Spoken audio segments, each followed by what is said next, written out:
Good morning student. Online classes में Vinayak school की ओर से आप सबका स्वागत है। आज हम हमारी पाठ्य पुस्तक क्षितिज से पद्य भाग में रसखान का दोहन कराएंगे और ये लेसन हमारे टेस्ट में आएगा।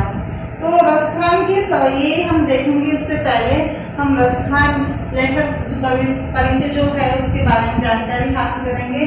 रसखान बहुत ही अच्छे कवि थे। वो रसखान का जन्म 1548 ईस्वी में हुआ। ये दिल्ली के आसपास रहने वाले थे और कृष्ण भक्ति में ऐसे मुग्ध हो गए कि इन्होंने अपनी कृष्ण भक्ति में ऐसे हुए। तो मुग्ध किसके कारण हुए? अपने गुरु गोस्वामी विठल दास से इन्होंने ऐसी दीक्षा दी उन्होंने कि कृष्ण की भक्ति में मुग्ध हो गए। रसखान का मूल नाम जो है सैयद इब्राहिम था। रसखान का मूल नाम क्या था? सैयद इब्राहिम था। रसखान का देहांत 1628 ईस्वी में हुआ। रसखान की जो कृतियां हैं वो है सुजान रसखान और प्रेम वाटिका। रसखान की प्रमुख कृतियां कौन सी है? सुजान रसखान और प्रेम वाटिका, ये इनकी उपलब्ध कृतियां हैं। और रसखान रचनावली जो है ये इनकी रचनाओं का संग्रह जो है इसमें मिलता है। तो रसखान की रचनाओं का संग्रह जो रसखान रचनावली में मिलता है। भगवान श्री कृष्ण की इन्होंने भक्ति की थी और उनके काव्य में कृष्ण की रूप माधुरी, ब्रज महिमा, राधा कृष्ण की प्रेम लीलाओं का मनोहर जो है वर्णन मिलता है। प्रेम की तन्मयता, भाव विहीनता और आसक्ति के उल्लास के लिए जितने प्रसिद्ध है उतनी ही अपनी भाषा की मार्मिकता, शब्दों के चयन और व्यंजक शैली के लिए भी ये प्रसिद्ध है। रसखान की सवैये काफी प्रसिद्ध है।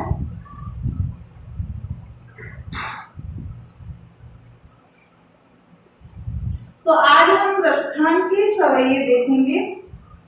मानुष हो तो वही रस खानी, बसो ब्रज गोकुल गांव के ग्वार। जो पशु हो तो कहा बस मेरो, चरो नित नंदन की धेनु मजारी। पाहन हो तो वही गिरि को, जो कियो हरि छत्र पुरंदर धारण। जो खग हो तो बसेरो करो, मिल कालिंदी फूल कदम की डार। रसखान का ये सवैया काफी प्रसिद्ध भी है। रसखान श्री कृष्ण की भक्ति में इतने विलीन हो गए, इतने मुग्ध हो गए कि वो कहते हैं कि मुझे तो सिर्फ श्री कृष्ण का प्रेम, उनका सामीप्य ही चाहिए। क्या चाहिए? श्री कृष्ण का प्रेम और उनका जो है सामीप्य ही चाहिए। मानुष हो तो वही रस खानी, बसो ब्रज गोकुल गांव के ग्वारन। रसखान कहते हैं कि ईश्वर भगवान से जो है प्रार्थना करते हैं कि यदि मुझे मनुष्य बनाए तो, मानुष हो तो वही रस खाने, ब्रज बसो ब्रज, ब्रज के गोकुल गांव का ग्वारन, मेरा बसेरा ब्रज में करना और गोकुल के गांव का मुझे मनुष्य बनाए तो एक ग्वाला बना देना।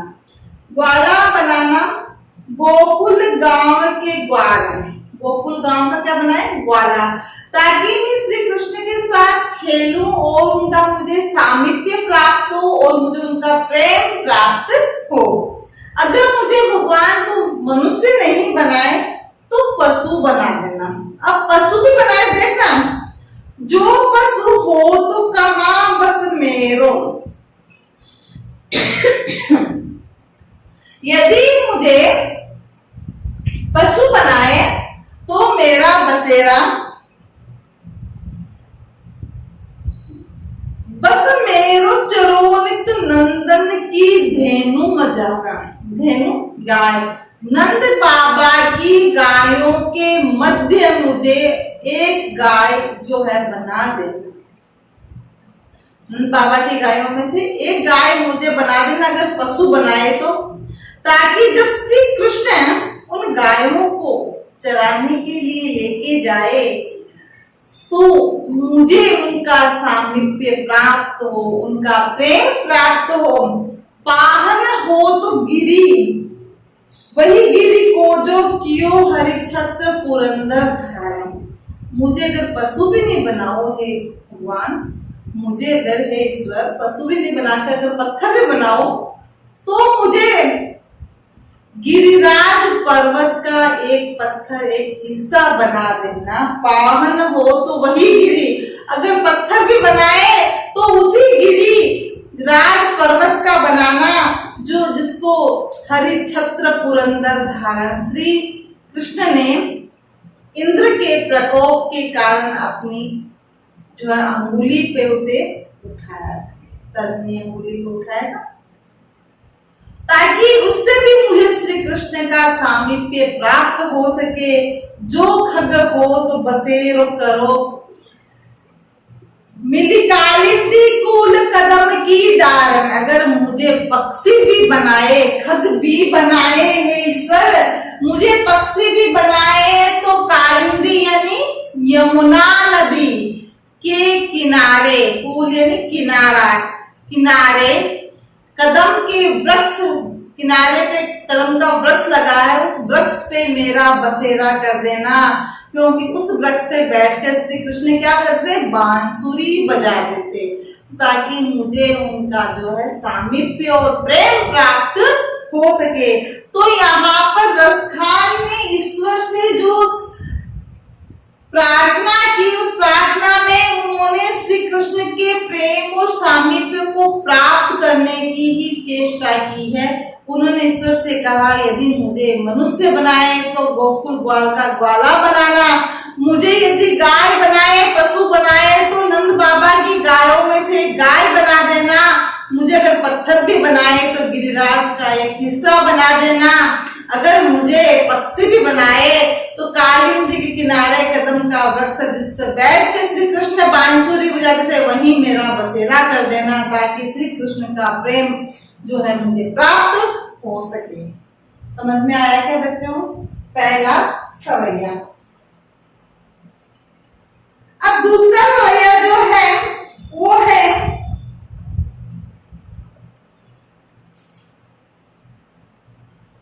बहुत अच्छा, या लकुटी अरु कामरिया पर राज तिगुपुर कोत जिडारो।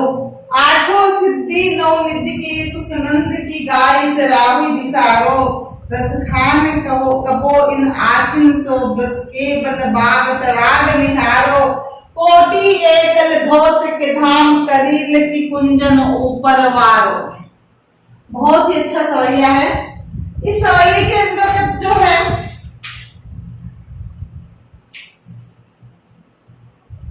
बहुत अच्छा वर्णन किया है। या लकुटी, लकुटी यानी लकड़ी, अरु कामरिया पर। श्री कृष्ण जब गायों को चराने के लिए जाते थे तो अपने हाथ में एक लकड़ी और एक कंबल जो है कंधे पे रखते थे। तो उस लकुटी और कमरिया, कमरिया है कंबल पर राजती हूँ पूरी पोत जिडारू। यहाँ रसखान कहते हैं कि उस लकुटी यानी उस लकड़ी और कंबल पे मैं तीन, अगर मुझे प्राप्त हो जाए वह लकड़ी और कंबल भी, तो मैं उस पे तीन जो राज्यों का राज त्याग देता हूं, ऊपर न्योछावर कर देता हूं। जो सुख तीन राज्यों से प्राप्त होता है उससे अधिक सुख तो उस लकड़ी और कंबल को प्राप्त है, क्योंकि उससे श्री कृष्ण को क्या मिल रहा है, उन्हें श्री कृष्ण का प्रेम मिल रहा है, प्रेमत्व मिल रहा है, सामीप्य मिल रहा है। आठों सिद्धि नवनिधि के सुख नंद की गाय चराही बिसारो।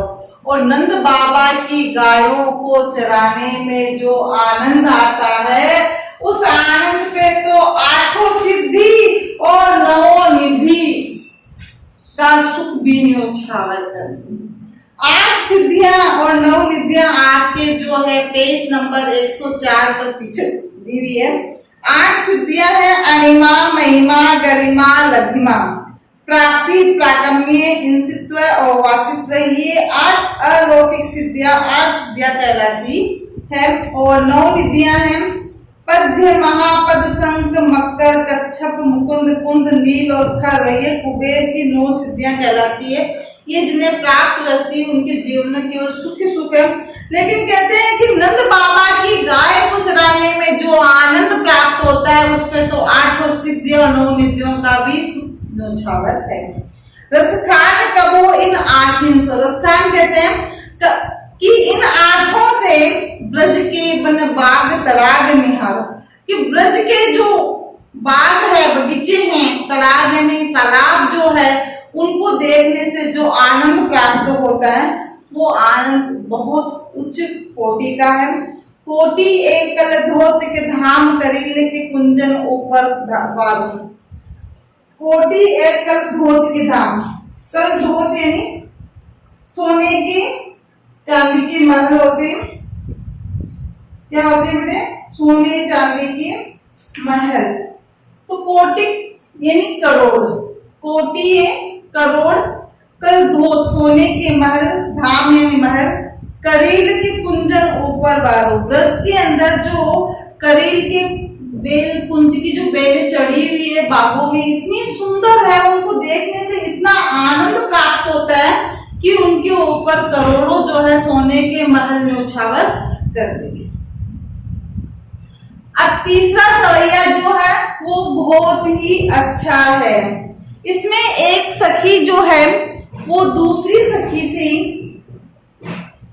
कहती है कि मुझे श्री कृष्ण इतने अच्छे लगते हैं, इतने प्रिय लगते हैं कि मैं उनका सारा स्वांग रचना चाहती हूँ। लेकिन मैं सारा स्वांग तो रच लूंगी, लेकिन उनकी जो मुझे बांसुरी है वो अच्छी नहीं लगती, वो है मुझे सोच की समान प्रतीत होती है। उसका कारण देखो सवई बता रहे, हे सखी मोर सिर ऊपर राखी हो, गुंज की माल गरे पहिरूंगी, ओढ़ पीतंबर ले लकुटी बन गोधन ग्वारिन संग फिरूंगी, भावत हो ही मेरो रस खाने सो तेरे कहे सब स्वांग करूंगी, या मुरली मुरली धर की अधरान धरी अधरान करूंगी। हे सखी मुझे श्री कृष्ण इतने प्रिय लगते हैं कि मैं उनके सारे स्वांग तो रच लूंगी, लेकिन अपने अधरों पे उनकी मुरली नहीं धरूंगी। स्वांग कौन सा रच रही है देखो, मोर पखा सिर ऊपर राखियो, मोर पंख का मुकुट अपने सिर पर धारण कर लूंगी, गुंज माल गरे पहनूंगी, 5 पुष्पों की 5 रंगों की वैजंती जो माला है वह मैं अपने गले में पहनूंगी, ओढ़ी पीतंबर ले लकुटी बन, पीतांबर जो है धारण कर कर, ले लकुटी लकड़ी लेकर, बन यानी वन में, गोधन ग्वारिन संग फिरूंगी, गायों के साथ ग्वालों के साथ उनके साथ साथ में जो है जंगल में फिरूंगी, वन में फिरूंगी, भाव तो वही मेरो रस खानी, मुझे तो केवल श्री कृष्ण ही भाव होता है, अच्छे लगते हैं, प्रिय लगते हैं, तेरे कही सब स्वांग रचूंगी करूंगी। हे सखी तू कहेगी ना वो सारे स्वांग रच लूंगी मैं श्री कृष्ण के, और बालों के साथ में जो है कन्हैया बनकर मैं उनका दम पूरा स्वांग बन करके जो है मैं गायों को चराने चली जाऊंगी, मुझे इतने प्रिय श्री कृष्ण लगते हैं। या मुरली मुरली धर की, या मुरली भगवान श्री कृष्ण की जो मुरली है, मुरलीधर की श्री कृष्ण की मुरली, अधरान धरी अधरों पे धारण जो की हुई है, अधरान धरूंगी, वो मुरली में अपने अधरों पे धारण नहीं करूंगी। क्योंकि क्यों नहीं करूंगी? जब श्री कृष्ण जब मुरली को बजाते हैं तो केवल उस मुरली की धुन में ही मुग्ध हो जाते हैं, वो गोपियों को भूल जाते हैं, सखियों को भूल जाते हैं।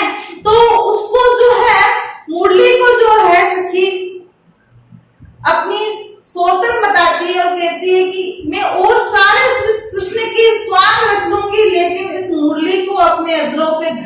नहीं करूंगी क्योंकि ये मुझे अच्छी नहीं लगती। इसको जब श्री कृष्ण अपने अधरों पे धारण कर लेते हैं तो वो हम सबको भूल जाते हैं, अपनी मुरली में ही मुग्ध हो जाते हैं।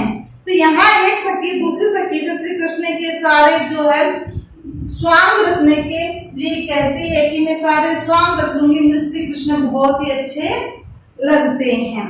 अब चौथा सवैया इनका, चौथा सवैया जो है वो बहुत ही अच्छा सवैया है। कानन दे अंगुरी रही को जब मुरली धुन मंद बजे। अब देखो उसने तीसरे पहले सवैया में बताया था, इससे पहले वाले में तीसरे सवैया में कि श्री कृष्ण जब मुरली बजाते हैं तो मुरली की धुन में क्या हो जाते हैं, मुग्ध हो जाते हैं। उन्हें केवल मुरली ही प्रिय लगती है, उस समय वो सबको भूल जाते हैं। और मुरली की धुन भी इतनी प्रिय होती है कि उसको सुनने वाला उसको सुने बगैर नहीं रह सकता। उसकी धुन को सुनकर अपने काम सारे छोड़कर उसकी धुन को सुनने के लिए चले जाते हैं। तो मुरली की धुन भी बहुत ही अच्छी है, उसको सुने बगैर लोग रह नहीं सकते और मुरली बजाते हैं उस समय श्री कृष्ण सभी को भूल जाते हैं। तो यहाँ पे भी एक सखी दूसरी सखी से क्या कह रही है, काननी दे अंगुरी रही हो जब ही मुरली धुन मंद बजे है, मोहनी तानन सो रस खानी अटार गोदन गे है। तेरी कहो सिगरे ब्रज लोगनी काली को कितनो समझे है, माई रीवा मुख की मुस्कानी संभाली न जे है। श्री कृष्ण जब गायों को चराने के लिए जाते थे तो गायें को जंगल में छोड़ देते, चलती थी और एक पेड़ की पर बैठकर वो मुरली बजाते थे, मुरली की धुन बजाते थे। तो उस समय का ही दृश्य है। सखी कह रही है, काननी दे अंगुरी रही हो जब मुरली धुन मंद बजे है, कि जब श्री कृष्ण अपनी मुरली की मधुर धुन बजाने लगते हैं तो कान के अंदर अंगुली देकर नहीं रह सकती। मोहिनी तान जो उनकी मधुर आवाज जो है मुरली की सुनकर रसखानी अटाच डी यानी अटारी पर चढ़ जाती हूँ, छत पर चढ़ जाती हूँ, देखती हूँ कि गोदन गे है गायें चल रही है। तेरी कहो सिगरे ब्रज लोग काली को कितनो समझे है, चाहे मुझे कुछ भी कहो ब्रज के लोगों, चाहे मुझे कितना भी समझाओ, लेकिन मैं श्री कृष्ण की मधुर बांसुरी को सुनकर मैं नहीं रह सकती। मैं अटारी पर चढ़कर श्री कृष्ण को, उनकी गायों को चरते हुए श्री कृष्ण को देखने लग जाती हूँ। माई रीवा मुस्कानी, हे माँ, उस समय श्री कृष्ण की वो मधुर मुस्कानी संभाली जेहन है। इतनी उनकी जो मुस्कान है वो इतनी प्रिय होती है कि वो मेरे से संभाली भी नहीं जाती। जेहन है। इसका भाव ये हुआ कि श्री कृष्ण जब गायों को चराने जाते थे और एक वृक्ष पर बैठकर जब मधुर बांसुरी की तान बजाते, तो सखी कह रही है कि उस तान को सुनकर मैं अपने कानों में अंगुली देकर नहीं रह सकती। मैं उस तान को सुनकर अटारी पे चढ़ जाती हूँ और श्री कृष्ण को देखने लग जाती हूँ। जब श्री कृष्ण को देखती हूँ तो वो मुग्ध मुस्कान, उनकी जो मुख की मुस्कान है इतनी प्रिय होती है कि वो मेरे से संभाली ही नहीं जाती। यह आपका हुआ चौथा पद। अब इसके जो शब्दार्थ है वो शब्दार्थ देखिए। बसों का मतलब होता है बसना, तलाक का मतलब होता है तालाब, कहा बस मेरो, बस में न होना, उसमें मेरा बस नहीं है, मजारम यानी बीच में, गिरी यानी पहाड़, पुरंदर कहते हैं इंद्र को, कालिंदी यमुना नदी को कहते हैं, कामरिया यानी कंबल है, तलाब मैंने बताया भी तालाब, कल धोत के धाम, कल धोत होते सोना और धाम का मतलब महल, सोने के महल, करील कांटेदार झाड़ियां होती है, उस पे बेल जैसे बेल चढ़ी होती है, तो करील कुंजन ऊपर वार, करील यानी करील की झाड़ियों पे जो है मैं करोड़ों सोने के मन न्यौछावर करूं। वारो यानी न्यौछावर करना, भावतो यानी अच्छा लगता है, अटा यानी अटालिका, टेरी यानी पुकारना या बोलना। और इसके पीछे मैंने आपको बताया था कि 8 सिद्धियां और 9 निधियां हैं। 8 सिद्धियां अणिमा, महिमा, गरिमा, लघिमा, प्राप्ति, प्राकम्य, इसित्व और वसित्व, ये 8 सिद्धियां हैं। और 9 निधियां जो होती हैं वो है पद्य, महापद, शंख, मकर, कच्छप, मुकुंद, फूल, नील और खर, ये 9 निधियां हैं। इनके सुख जो है वो है उनकी कंबल और लकड़ी पर न्यौछावर कर देती है। इस तरह से हम देखते हैं कि रसखान के सवैये बहुत ही अच्छे हैं। फिर इसका जो पहला प्रश्न है वो है, ब्रज के प्रति कवि का प्रेम किन किन रूपों में अभिव्यक्त हुआ है?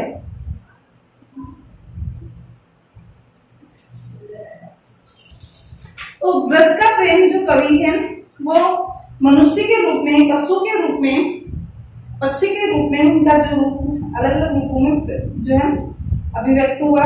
कवि का ग्वालों के रूप में, कवि का ब्रज के वन, बाग और तालाब को निहारने के पीछे क्या कारण है? वो कहते हैं कि ब्रज के वन और बाग और तालाब को देखने से बहुत इतना सुख प्राप्त होता है कि उसके ऊपर वो जो है करोड़ों, और वहां बाग में लगी करील के कुंजन की बेलें हैं, झाड़ियां हैं, उनके ऊपर में करोड़ों जो है सोने के महल भी न्यौछावर कर दूं तो कम है, लेकिन वो सुख ज्यादा है, उनको देखने से इतने सुख की प्राप्ति होती है। उसके बाद है, एक लकुटी और कामरिया पे कवि सब कुछ न्यौछावर करने क्यों तैयार है? एक लकुटी और कामरिया को जो है श्री कृष्ण का प्रेम प्राप्त हो रहा है, सामीप्य प्राप्त हो रहा है, तो उससे जो सुख प्राप्त होता है उसके ऊपर वह अपने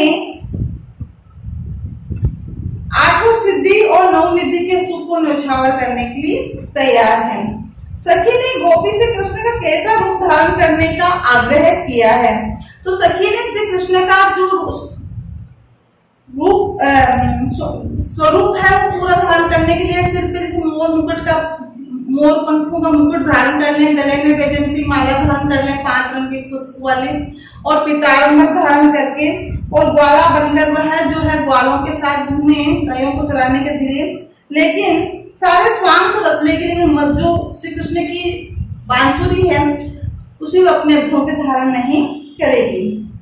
आपके विचार से कवि पशु, पक्षी और पहाड़ के रूप में श्री कृष्ण का सानिध्य क्यों प्राप्त करना चाहता है? तो आप इसमें आपको अपने विचार लिखने हैं, वह उसका सानिध्य क्यों प्राप्त करना चाहता है? श्री कृष्ण का प्रेम प्राप्त करने के लिए, वह सामीप्य, उनके प्रेम और उनके सामीप्य से जो है उन्हें 8 सिद्धियों 9 निधियों का सुख प्राप्त होता है, इसीलिए उनका जो है सामीप्य प्राप्त करना चाहता है कवि।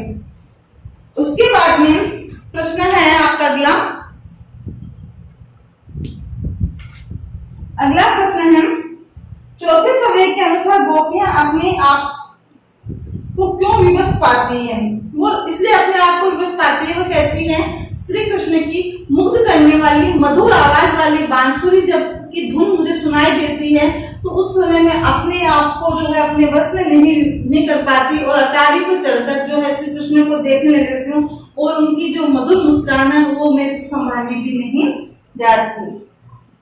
कालिंदी कूल कदम की डाली में कौन सा अलंकार है? अनुप्रास अलंकार है। इसमें एक ही वर्ण की आवृत्ति जो है बार बार हो रही है, एक ही वर्ण की आवृत्ति बार बार होने पे जो है अनुप्रास अलंकार होता है। उसके बाद में काव्य सौंदर्य, इसमें है, या मुरलीधर की अधरान धरूंगी। मुरली जो है श्री कृष्ण की मुरलीधर की मुरली, यानी श्री कृष्ण की मुरली जो है वो गोपी कहती है मैं अपने अधरों पे धारण नहीं करूंगी। इस तरह से इसके सारे प्रश्न मैंने आपको समझा दिए हैं। अब मैं आपको गृह कार्य में 2 भाव स्पष्ट करने के लिए दूंगी। गृह कार्य भाव स्पष्ट कीजिए। इसमें भाव में आपको प्रश्न संख्या 7 कौटिक ए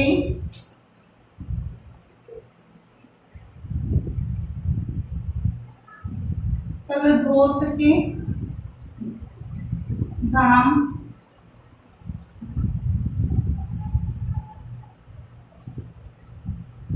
करील के कुंजन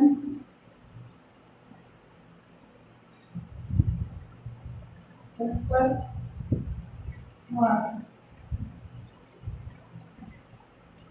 कोटि एक कलध्रोत के धाम करील के कुंजन ऊपर वारों, ये आपका जो है भाव स्पष्ट करना है, इसमें प्रश्न है। और उसके बाद इसका जो दूसरा प्रश्न है ख,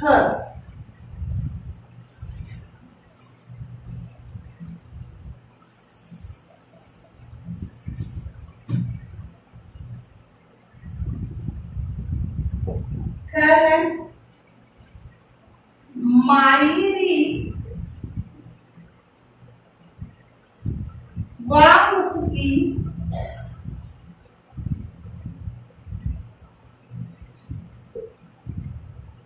मुस्कानी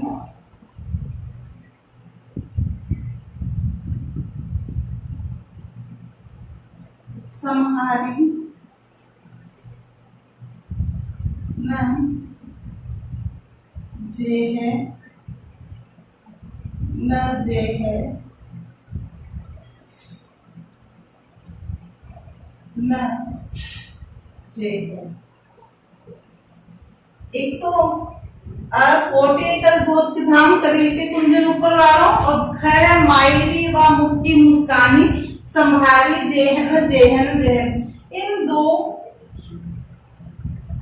जो है सवैये की पंक्तियों की आपको भाव स्पष्ट करने हैं, और साथ ही आपको प्रश्न संख्या 1, 2, 3 और 4 पेज नंबर 102 पे 1, 2, 3, 4 ये 4 जो प्रश्न हैं ये आपको अपने अभ्यास पुस्तिका में करने हैं।